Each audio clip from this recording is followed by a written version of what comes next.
This is the maintenance closet.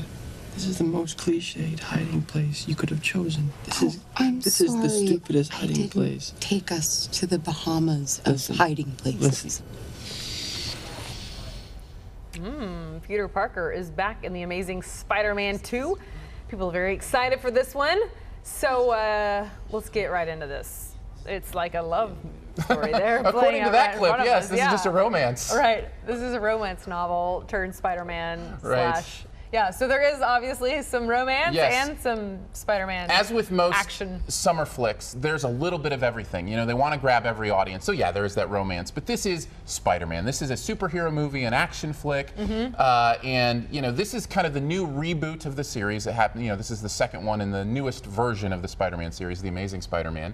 And it's better than the first one. And I wasn't a big fan of the first one. It was a little bit over the top and cheesy for me. But I think they back off on a lot of that stuff in this one and let it be more about the story and the characters a little bit, and I really appreciated that because overall I think it's pretty good. Okay, so a hero only as good as his villain, really. So who is the villain and how'd they do?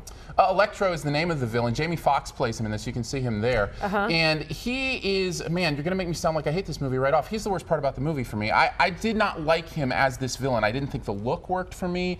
I thought his performance was off in this. I didn't understand his powers or his weaknesses or how they worked. And it was one of those things where it was just kind of that missing link for me. And, you know, you said the hero is only as good as his villain. I know people say that, but I think in this case the hero was able to pull the villain up and make something out of a movie that, you know, wouldn't have been as good if it just focused on the villain. Okay, so this is Andrew Garfield's second time as a superhero. Do you like him playing this role better than Tobey Maguire? I love Andrew Garfield in this. In fact, I love all of the acting in this, except for, as I mentioned, Electro. Except for the one that you don't like. Yes, exactly.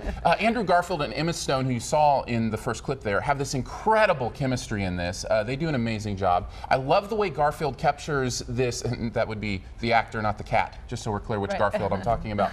I love the way he captures kind of that nonchalant wittiness of Spider-Man. And he's not afraid to throw a pun out there, but at the same time, he knows it's kind of, you know, corny. So I love the way he captures that. Also, I have to mention Sally Field, who has an incredible scene in this movie with Andrew Garfield that is so emotional. There were probably 3 times in this movie that I started to tear up a little bit. Wow. I mean, I'm a bit of a, and he's admitting that on television. I'm a bit of a sap, you know, so when it comes to movies. I like a movie that can get me emotional, emotionally. But in order to do that, you have to nail those character moments. You have to nail those moments where the characters and the relationships come together in a way that it's believable on screen. And I think this movie has a few of those moments. Okay, so best, worst, and final grade for this one. Yeah, and we've talked about it a little bit. Best thing for sure, I said moving pictures, and that emotion for me was the best thing about this movie. I think it really did work.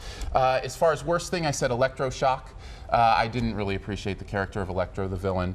And as far as an overall grade, I'd say a B. B. All right. I think it's good. You know, I took my wife had her birthday this weekend, and so I took her to see her birthday movie, and she seemed to enjoy it. We had a good time together. It's one of those movies you go, you sit down, you have a good time, you enjoy it, and you don't expect Oscars. And you have to see it. It's Spider-Man. It does feel like kind of one of those must-see movies for sure. Okay. Thanks, Aaron Dyser, your movie friend. More reviews at ky3.com. When we come back, Jeremy Rabe is back to show us what we need to finish up our stained glass project. Stick around.